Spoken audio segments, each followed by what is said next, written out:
বৈধ আগ্নেয়াস্ত্রের উপর আরোপিত অযৌক্তিক অগ্রিম কর ও অতিরিক্ত ফি প্রত্যাহারের দাবিতে সংবাদ সম্মেলন করেছে লাইসেন্সধারী অস্ত্র মালিক কল্যাণ সমিতি।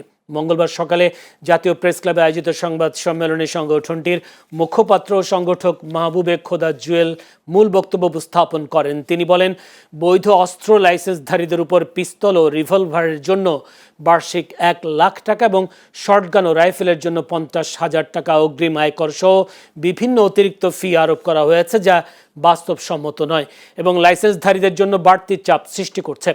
সংবাদ সম্মেলনে বক্তারা এইসব অতিরিক্ত কর ও ফি বাতিলের দাবি জানান।